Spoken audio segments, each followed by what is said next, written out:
Hello friends, winners academy के official YouTube channel में आपका एक बार फिर स्वागत है।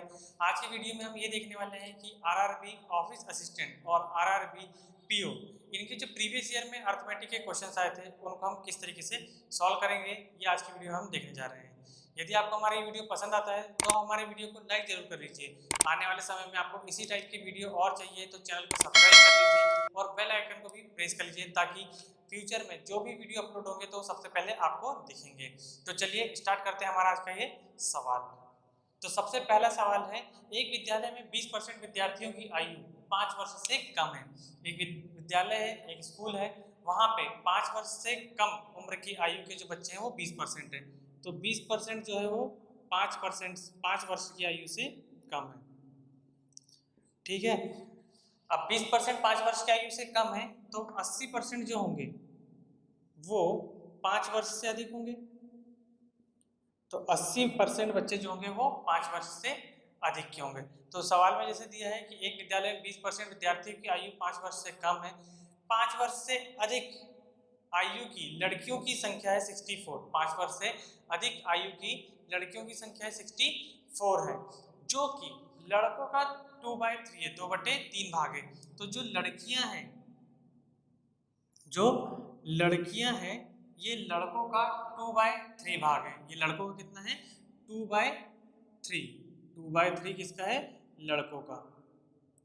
ठीक है, और सवाल ने आपको लड़कियों की संख्या 64 दिया हुआ है। सवाल ने लड़कियों की संख्या 64 दिया है। बस इतने के बाद ही आपका सवाल खत्म हो गया। अब देखिए जो 64 है ये 2/3 के बराबर है। 64 2/3 के बराबर है। तो 2 से ये कट गया 30 2 टाइम्स में, और 3 का यहाँ इंटू जाएगा तो ये जाएगा 96। तो 96 लड़के हैं और 64 लड़कियां। तो 64 आपने इसमें ऐड कर दी तो हो जाता है 160। अब ये 160 जो है ये 80% के बराबर है। 160 कितने परसेंट के बराबर है?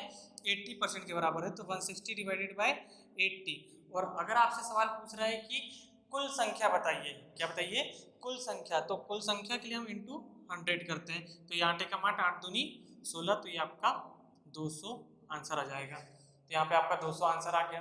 अब यहाँ देखिए सवाल, यहाँ पे आपके 3 सवाल बन सकते हैं। पहला तो जो आपसे पूछ लिया था कि कुल संख्या बताइए, तो कुल संख्या कितनी है? 200, हमारा ये आंसर आ गया।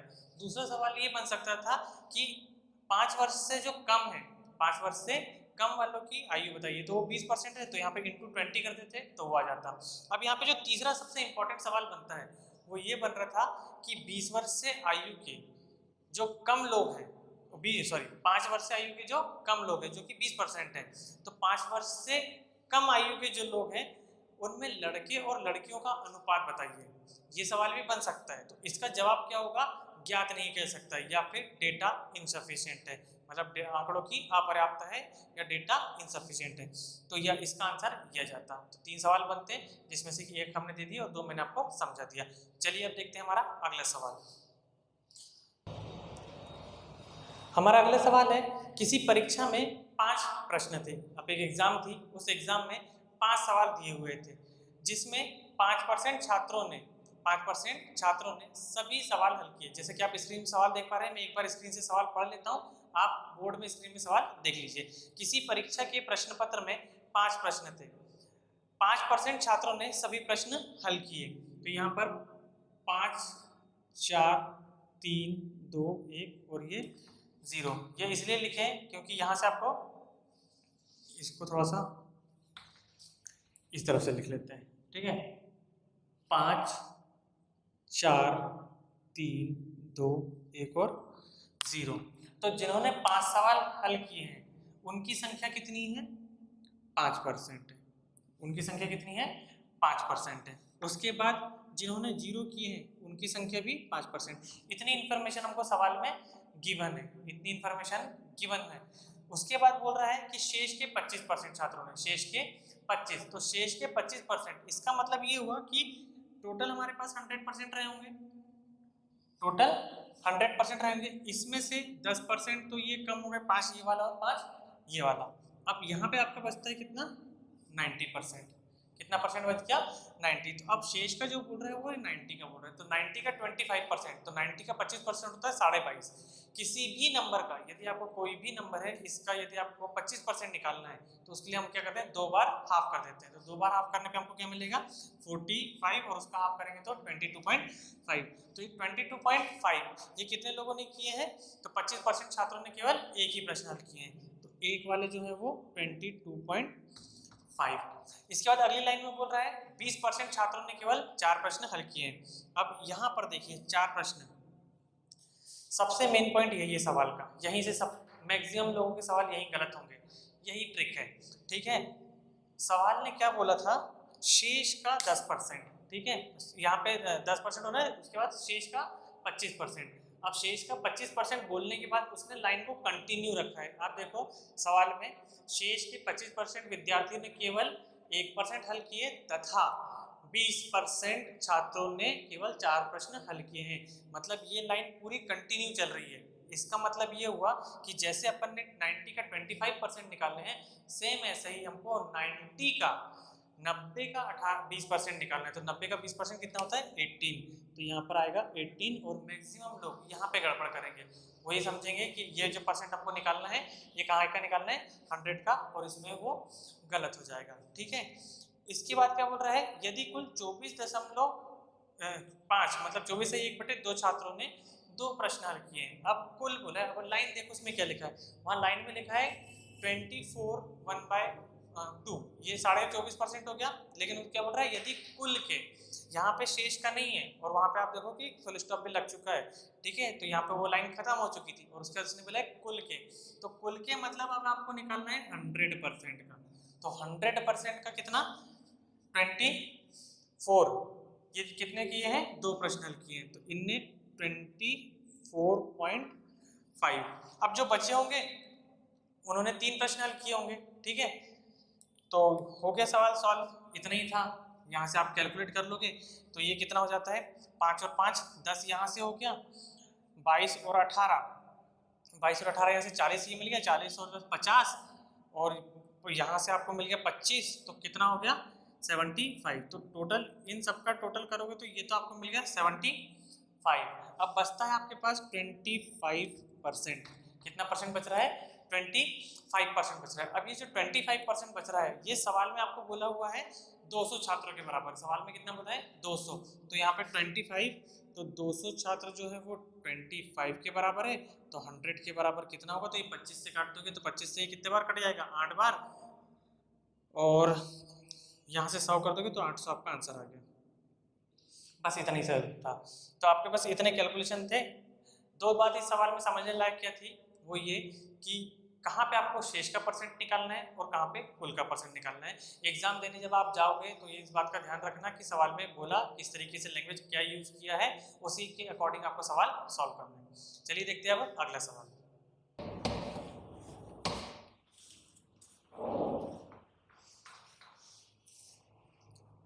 हमारा अगला सवाल है, किसी प्रदर्शनी में निवेश शुल्क 1 रुपये था, बाद में उसमें 25% की कमी कर दी गई, इसके फलस्वरूप दैनिक धन प्राप्ति में 20% की वृद्धि हो गई, तो दैनिक दर्शकों की उपस्थिति में कितने प्रतिशत की वृद्धि हुई है। देखो ये सवाल अगर आप ऐसे बेसिक से एक्स वगैरह मान के करोगे तो आपको बहुत समय लगने वाला है। इस सवाल का सिंगल लाइन में आंसर है और ज़्यादा से ज़्यादा आपको 5 से 6 सेकंड लगेंगे और आपका आंसर आ जाएगा, गारंटी है मेरी, इतना ही समय लगेगा। ठीक है, एक प्रदर्शनी में निवेश शुल्क 1 रुपये था। ये 1 रुपये का हमको कोई मतलब नहीं, क्योंकि यहाँ पर हमको दोनों चीज़ परसेंट में दी हुई है और पूछी भी परसेंट में। जब आपको पूरी इन्फॉर्मेशन परसेंट में दी है और पूछा भी परसेंट में है, तो क्यों जबरदस्ती हम रुपए और पैसे के उसमें फंस के अपना समय वेस्ट करेंगे। तो हमको जब सारी चीज़ परसेंट में दी है और पूछा भी परसेंट में, हम उसी में कर लेंगे। तो हम ये मान लेते हैं कि पहले उसकी जो भी इनकम रही होगी, है ना, वो क्या रही होगी, दैनिक उपस्थिति बोल रहा है ना, तो जो भी उपस्थिति रही होगी वो 100% रही होगी। उसके बाद क्या बोल रहा है, उसमें 25% की कमी कर दी गई, तो इसका 25% जब आप कम करोगे तो यहाँ पर आ गया कितना 75। 25% कम करने में क्या आ गया 75। ठीक है, तो ऐसा आपको दिखने में दिक्कत जा रही होगी तो इसको नीचे लिख देते हैं। पहले मान लेते हैं कितना 100 और इसको कम कर देंगे तो ये हो गया 75। यहाँ तक बात समझ में आ गई। इसके बाद देखिए, इसके बाद क्या बोल रहा है वो, तो 20% की बढ़ोतरी हो गई, तो कमी हुई थी तो हमने 25 इसमें से कम कर दिए थे, बढ़ोतरी हो रही तो 20 इसमें जोड़ देंगे, तो ये हो गया 120। ठीक है, खत्म हो गया सवाल, इतना ही था। यहाँ पे अब क्या बोल रहा है, प्रतिशत वृद्धि कितनी है, 75 से 120 हो गया, 75 से कितना हो गया 120, कमी हुई तो 75 हुआ था, लेकिन फिर वृद्धि तो 120 हो गया, 75 से 120 हो गया, कितने की वृद्धि हो गई, तो आप बोलोगे 45 की वृद्धि हो गई, कितने से, तो आप बोलोगे 75 से, परसेंट निकालने के लिए इंटू 100, अगर आप 15 के टेबल से पढ़ोगे तो 15 दिया 45 होता है, 15 पंचे 75, 3/5 मतलब होता है 60%, और यही आपका आंसर है। अगर आपको इसका सॉल्यूशन देखना है तो स्क्रीन में आप सॉल्यूशन देख सकते हो। ठीक है, चलो अगले सवाल देखिए। अगला सवाल है, बहुत आसान आसान से सवाल है, आपको सवाल स्क्रीन में दिखेगा, मुझे अपनी सामने की स्क्रीन से देख के पढ़ना पड़ता है सवाल, क्योंकि मुझे स्क्रीन में सवाल नहीं दिखते हैं। ठीक है, किसी विद्यालय में कक्षा 10वीं की परीक्षा में लड़कियों का औसत प्राप्तांक 73 था, लड़कियों का प्राप्तांक 73 था तथा लड़कों का औसत प्राप्तांक 71। यहाँ से दिखेगा नहीं दिखेगा आपको, चलो ठीक है, थोड़ा सा नीचे करके लिख लेते हैं ना, ऐसे लिख लेते हैं, गर्ल्स बॉयज, तो गर्ल्स का कितना है, गर्ल्स का है 73, गर्ल्स का है 73, बॉयज का कितना है 71। ठीक है, मैं आपको ये वाला सवाल एलिगेशन मेथड से बता रहा हूँ। विद्यालय में कक्षा 10वीं की परीक्षा में लड़कियों और लड़कों का मिलाकर कुल औसत, अब देखो एक बात ध्यान रखना, मैं आपको छोटे छोटे से कॉन्सेप्ट भी बताते चलता हूँ कि सवालों में होता क्या है और किन चीज़ से क्या निकलता है। जब भी आप एलिगेशन लगाते हो, अगर आपके पास दो एवरेज और उनका एक एवरेज दिया हो, जैसे एक ग्रुप का एवरेज और दूसरे ग्रुप का एवरेज और टोटल एवरेज, यहाँ पे आपको तीन चीज जो इंपॉर्टेंट रहती है, सवाल जब आता है इस टाइप का, इसमें एवरेज रहता है, वहाँ पे आपको ये बोलेगा कि एक ग्रुप है उसका एवरेज इतना दिया हुआ है, दूसरा ग्रुप है उसका एवरेज इतना दिया हुआ है, और टोटल एवरेज दिया हो, मतलब यहाँ पे आपको तीन एवरेज रहेंगे, एक ग्रुप का, दूसरे ग्रुप का और टोटल एवरेज। तो यहाँ पर एलिगेशन मेथड लगा के हम उन ग्रुप में संख्याएं निकाल सकते हैं, जैसे ये लड़कियों का ग्रुप है और ये लड़कों का ग्रुप है, तो यहाँ पर अगर मान लो कि हमने एलिगेशन मेथड लगाए तो यहाँ से हमको क्या मिल जाएगा, लड़के और लड़कियों की संख्या का अनुपात मिलता है। ये बात हमेशा ध्यान रखना, एलिगेशन मेथड लगाने से संख्याओं का अनुपात मिलता है।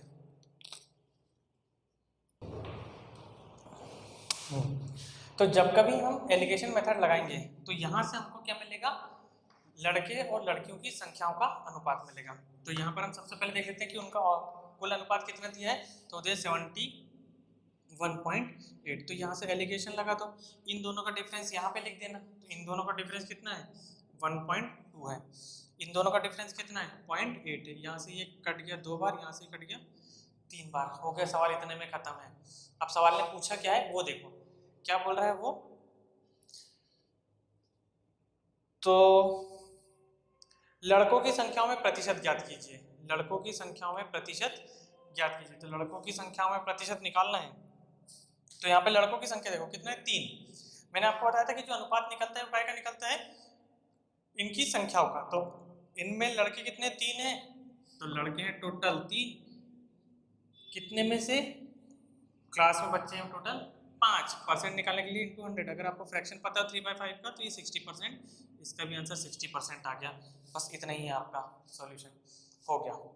ठीक है, एग्जाम में इस टाइप के क्वेश्चन सॉल्व करो, आपको क्वेश्चन सॉल्व करने में भी मजा आएगा, आपका टाइम भी कम लगेगा, अप्रोच सही रहना चाहिए, जो भी क्वेश्चन आप करते हो सॉल्व, उसकी सबसे मेन है अप्रोच, यदि आप सही अप्रोच से सॉल्व करते हो तो आपके क्वेश्चन बहुत जल्दी सॉल्व भी हो जाएंगे और एक्यूरेसी रहेगी सबसे मेन, यदि आप बैंक एग्जाम दे रहे हो तो सबसे मेन चीज़ है एक्यूरेसी, यदि आपके पास एक्यूरेसी नहीं है बैंक एग्जाम आप पास नहीं कर सकते। स्पीड से क्या होगा, स्पीड से आप जल्दी जल्दी करोगे, थोड़ा सा कैलकुलेशन गड़बड़ हुआ वहीं सवाल आपका खत्म।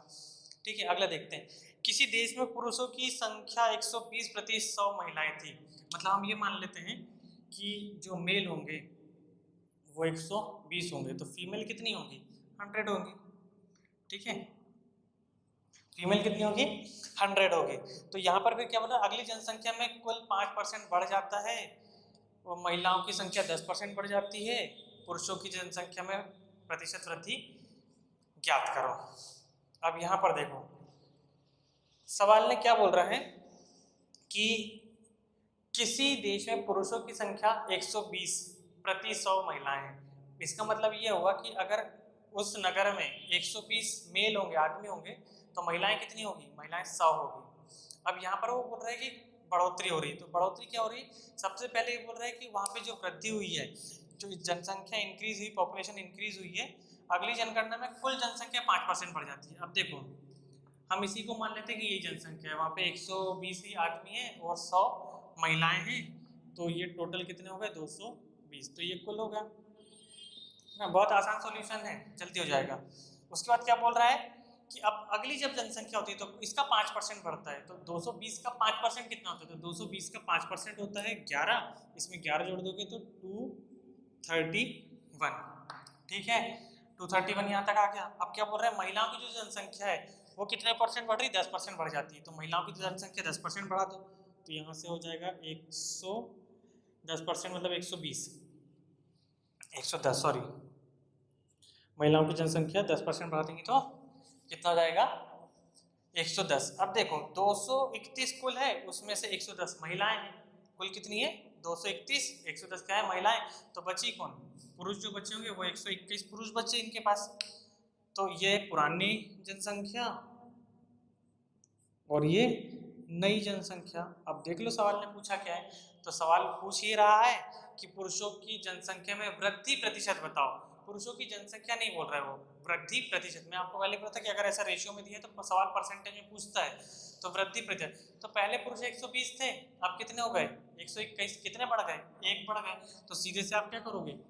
एक पुरुष बढ़ गया कितने से? 120 से। परसेंट निकालने के लिए इंटू 100 करते हैं, ये 20 से कट जाएगा 6 बार, ये 20 से कट जाएगा 5 बार, 5/6 मतलब 0.83%। ये मुझे याद नहीं है 83, क्योंकि 5/3 को अपन बोलते हैं, 5/6 को बोलते हैं अपन कितना? 83.33% बोलते हैं, है ना। लेकिन अपने यहाँ पे इंटू पहले 100 कर चुके हैं, इसलिए यहाँ पर अपने पॉइंट में आंसर आएगा। तो आपका इसका आंसर क्या है? 0.83%। ठीक है। यदि आपको ये समझ में नहीं आया कि मैंने डायरेक्ट कैसे निकाल लिया, तो इसके लिए आप बेसिक जो कैलकुलेशन का चल रहा है सीरीज वो देखो, उसमें आपको सब पता चल जाएगा कि परसेंटेज कैसे निकालना है, फ्रैक्शन कैसे निकालना है और उनको सॉल्व कैसे करना है।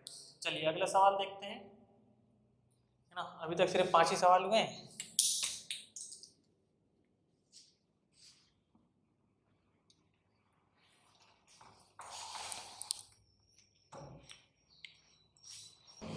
चलिए अगले सवाल देखते हैं। अगला सवाल क्या है? कोई व्यक्ति अपनी आय का 80% खर्च करता है। कोई व्यक्ति अपनी आय का कितना खर्च करता है? 80% खर्च कर देते हैं, मतलब उसके एक्सपेंसेस कितने हैं?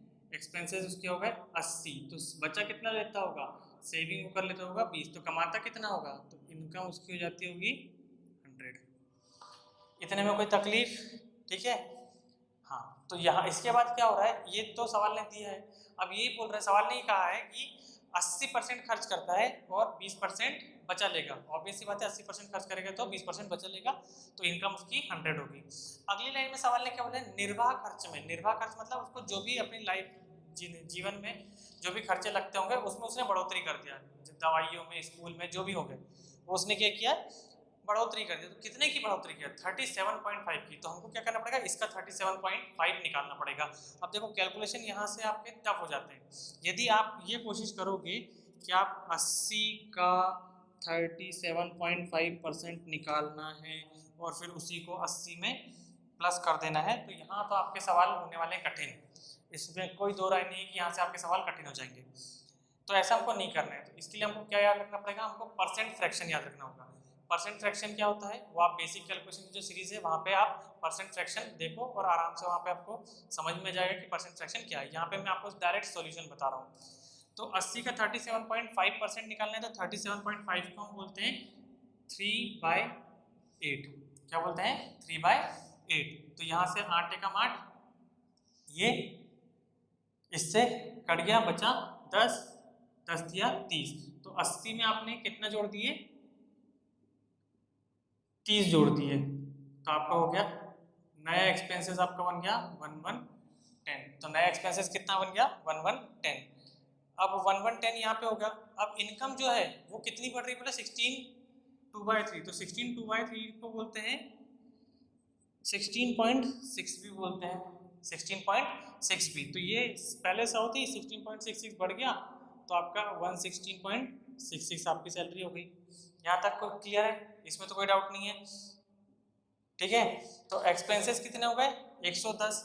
इनकम कितनी हो गई? 116। अब आपने कमाया कितना हो, तो 116 पॉइंट इसमें से घटा दोगे तो 6.66। अब देखो पूछ क्या रहा है वो, कि उस व्यक्ति की वर्तमान प्रतिशत बचत ज्ञात करो। मतलब इसकी जो सेविंग है, ये सेविंग का आपको क्या बताना है? परसेंट बताना है। तो अब सेविंग कितनी है? 6.66, ठीक है। तो 6.66 को हम बोलते हैं 1/15। क्या बोलते हैं? 1/15 बोलते हैं, ठीक है। और कुल इनकम कितनी है? 16, तो इसको हम बोलते हैं 7/6। अब ये कैसे आया? अगर आपको ये चीज़ नहीं पता तो आपके लिए कैलकुलेशन कठिन हो जाते, फिर नहीं कर पाते आप, यदि आपको ऐसा फ्रैक्शन याद नहीं है तो, ठीक है। तो अभी का ये वाला जो वीडियो है ये तो उन लोगों के लिए है जिन लोगों ने एक बार तैयारी कर चुके हैं और सीधे अभी एग्जाम देने जा रहे हैं। जिन लोगों को इसके बारे में कोई जानकारी नहीं है तो वो बेसिक से जो मैथ्स स्टार्ट हो रही है वो वहाँ के पूरे वीडियो देख रहे हैं स्टार्टिंग से, तब उनको चीज़ें समझ में आएगी। ये वाली जो चीज़ें हैं ये उन लोगों के लिए है जिन लोगों ने ऑलरेडी क्लासेस कर चुके हैं पहले और उनके बेसिक कॉन्सेप्ट थोड़े से क्लियर है, ठीक है। तो हमको ये बताना है कि ये इसका कितना परसेंट है, तो बहुत सिंपल हो जाएगा। यहाँ पर देख लो, इसको हटा देते हैं यहाँ से, ये अपने कोई काम का नहीं रह गया। 1/15 7/6 का कितना परसेंट है?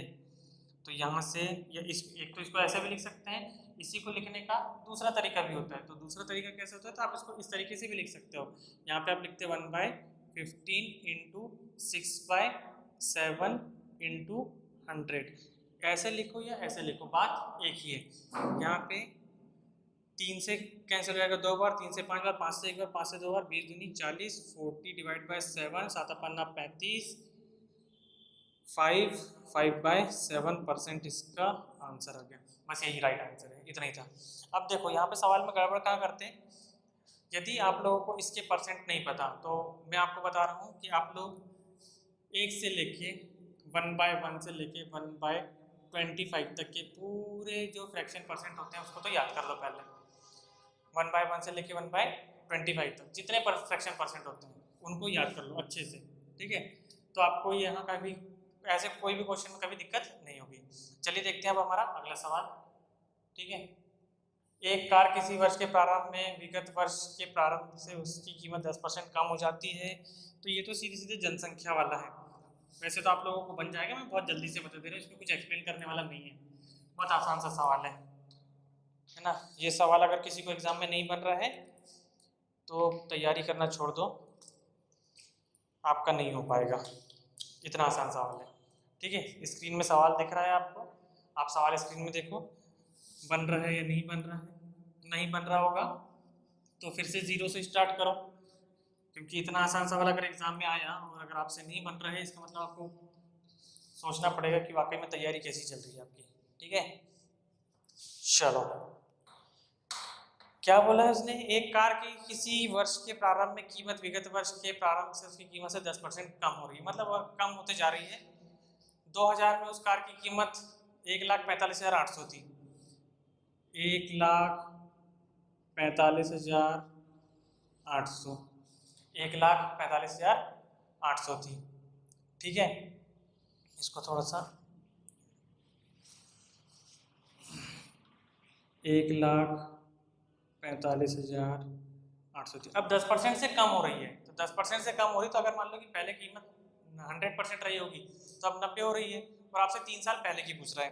तो चलो मैं इसका कॉन्सेप्ट आपको बता देता हूँ कि यदि कभी भी आपको इस टाइप के सवाल आते हैं जहाँ पे आपको आने वाले समय का पूछता है या पीछे वाले समय का, इसमें 2 टाइप बनते हैं, या तो आने वाले समय का पूछेगा या तो बीते हुए समय का पूछेगा। तो यदि आपको मान लो कि आने वाले समय का पूछता है तो 100 डिवाइड में होता है और 100 से प्लस माइनस अपन न्यूमरेटर में रखते हैं। लेकिन अगर आपको पीछे वाले साल का पूछता है तो 100 अपन ऊपर रखते हैं न्यूमरेटर में, और जो भी प्लस माइनस करना है 100 से उसको नीचे रखते हैं। तो यहाँ पर आपका इंटू 100 ऊपर आ जाएगा, 10% से कम हो रहा है तो 100 से 10% कम करेंगे तो यहाँ 90 इंटू फिर से 100, 3 साल का है इसलिए हम 3 बार लिख देंगे, ठीक है। यहाँ से ये 0 से 0, ये 0 से 0, यहाँ से 9 से कट गया, 9 एकम 9, 6 2 बार कट गया, फिर 9 से 9 एकम कम 9, 9 दूनी 9 8 72, फिर 9 से काट दोगे 9 दूनी 2 के बाद 2 3 5 0 लगा दो 2, बस इतनी समय लगना चाहिए था आपको एग्जाम में। हो गया, 9 का टेबल तो आता ही है, इतनी सवाल था, खत्म हो गया। ठीक है, ये तो बहुत आसान था, बन गया होगा, नहीं भी बना होगा तो कोई बात नहीं, आप समझ के उसको कर लेना। ठीक है, अगला सवाल देखते हैं। एक परीक्षा में 42% छात्र भौतिकी में अनुत्तीर्ण हुए, 24% छात्र रसायन शास्त्र में तथा 14% दोनों विषयों में अनुत्तीर्ण हुए। यदि 72% छात्र दोनों विषय में उत्तीर्ण हुए। चलो यह सवाल समझ लो। वेन डायग्राम वाला होता है, कई लोग वेन डायग्राम से करते हैं, कई लोग ऐसे समझ लेते हैं। मैं आपको बिना वेन डायग्राम के बता देता हूँ कैसे करते हैं। देखो, जब कभी आपके पास ऐसा रहेगा कि कुछ लोग इतने में पास हुए हैं, कुछ लोग इतने में पास हुए हैं और कुछ लोग इतने में फेल हुए हैं, यहाँ पर आपके पास जो चीज रहेगी, आपको परसेंटेज किसी और चीज का दिया रहेगा और संख्या किसी और चीज की। जैसे यहाँ पे पास और फेल की बात करते हैं, जैसे तो पास और फेल में क्या बोल रही है कि परसेंट आपको जो दिया हुआ है वो सब्जेक्ट के परसेंट दिए हुए हैं फेल वालों के, और आपको वहाँ पे देखो संख्या दी है 72 छात्र दोनों विषयों में अनुत्तीर्ण, दोनों विषय में उत्तीर्ण हुए हैं, बाकी सब क्या दिया है अनुत्तीर्ण वाला। तो हम यहाँ पर क्या कर लेते हैं, सबसे पहले कोई एक पैरामीटर पकड़ लेते हैं। तो हम यहाँ पे पकड़ते हैं कौन सा, फेल वाला, क्योंकि फेल वाला ज्यादा दिया हुआ है। तो हम ये देख लेते हैं कि कितने कितने फेल हुए, तो हम पहले निकाल लेते हैं फेल, है ना, फेल वाले का निकाल लेते हैं। तो फेल वाले में क्या बोल रहा है वो कि 42 का में हुए, फिजिक्स में हुए, भौतिकी में। उसके बाद 24 का में हुए केमिस्ट्री में। ठीक है, केमिस्ट्री में कितने हुए 24। अब यहाँ देखो बोथ बोल रहा है, दोनों में कितने हुए हैं बोल रहे हैं वो, दोनों में फेल होने वाले हैं 14%, दोनों में कितने हैं 14% है। अब ये देखो कि ये जो दोनों हैं इसमें इसकी भी शामिल है और इसकी भी शामिल है, तो हमको क्या करना रहता है कि इन दोनों को जोड़ के इसको घटा दो। तो इन दोनों को जोड़ के घटा दोगे तो दोनों में फेल हुए वाले मिल जाएंगे हमको, कि जो दोनों में फेल हुए वाले कितने हैं। तो 42 और ये हो जाता है 66 में 14 का तो 52। तो फेल, दोनों में फेल वाले कितने हैं 52%, दोनों में फेल। तो 48% कौन होंगे, दोनों में पास होंगे। 48 कौन होंगे, दोनों में पास वाले। 48 कौन होंगे, दोनों में पास वाले होंगे। तो यहाँ पर देखो 48 दोनों में पास वाला दिए और संख्या में दिया 72, तो 72 डिवाइड बाय 48, और पूछा 100% के बारे में, तो यहाँ से 24 दूनी 48, 24 दिया 72, इससे कट गया 50 बार, 50 दिया 150, ये आपका हो गया आंसर। तो यहाँ पे आपका 150 क्या आ गया, आंसर आ गया। तो यही आपका आंसर है। चलो देखते हैं अगला वाला सवाल। अगला सवाल क्या है, एक विद्यालय से 3 लगातार वर्षों में। चलो नेक्स्ट सवाल देखते हैं।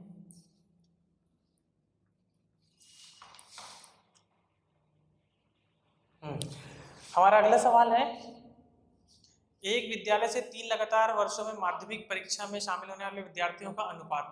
ठीक है, अनुपात दिया हुआ है आपको। अब अनुपात दिया है तो सवाल पूछेगा ही नहीं, ऑब्वियसली बात है परसेंट में पूछना चाहिए क्योंकि सवाल अनुपात में दिया है।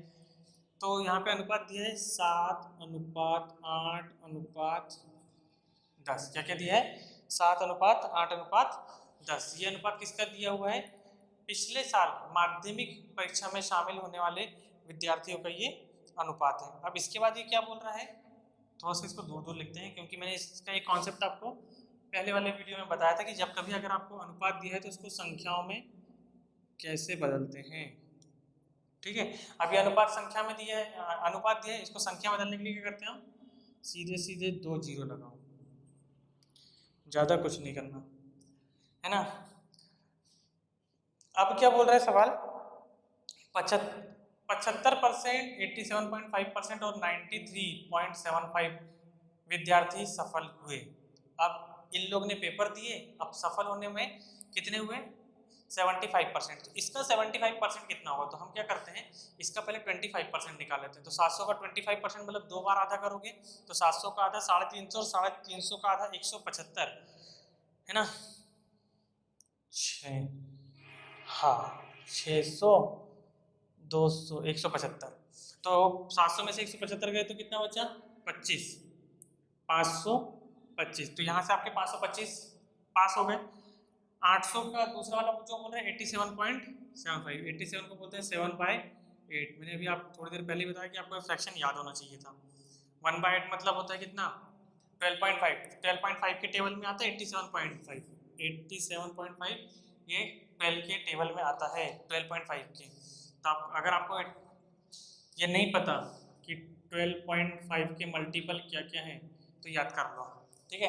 12.5 का टेबल याद होना चाहिए। 12.5 कम 12.5, 12.5 दूनी 25, 37.5, 50, 62.5, 75, 87.5, मतलब इसका 5 बार चल जाता है। तो 5 बार देंगे तो कितना जाएगा यहाँ पर? 87.5। तो 800 का 7/8, 800 का 7/8 कितना होगा? 100। और इसमें से 100 माइनस कर दोगे तो कितना आएगा? 700। तो ये 700 आपके क्या हो गए जो बच्चे पास हुए। अब इसका कितना बोल रहा है? 93.75। तो 93.75 इसका आ रहा है 93.75। तो सीधे सीधे आ जाएगा कितना? 93.7.5। ये आ जाएगा इसका परसेंट 1000 पे इतना। एक संख्या बस पीछे हो जाएगी डेसिमल में। तो इतने लोगों ने पेपर दिए, इतने लोग पास हुए। पासिंग परसेंट बता देते हैं कितना हुआ होगा। चलो देखते हैं। 1500, 2500, 2500, 2500 लोग ने क्या किए थे? एग्जाम दिए थे। उसमें से कितने हो गए? पॉइंट में ही आएगा। 7 और 5 12, 9 21, 2100 और 25 दूनी 50, 62.5, 2162.5। चेक कर लो टोटल, थोड़ा जल्दबाजी में किया, जल्दी गलत तो नहीं हो गया। अब सीधे परसेंट निकाल लो। 2162.5 अपॉन 2500 इंटू 100, इसे काट दिया। 25 का टेबल पढ़ दो। 25 8 200 बचा 16, 162। 25 छिंग 150 पॉइंट लगा दिए। 25 पंचे तो 86.5 भी आपका आंसर हो जाएगा, है ना। कैलकुलेशन की तरफ थोड़ा सा ध्यान देना। अगर कैलकुलेशन अच्छे से कर पाते हो तो क्वेश्चन आपके जल्दी हो जाएंगे। चलो एक आखिरी सवाल लेते हैं।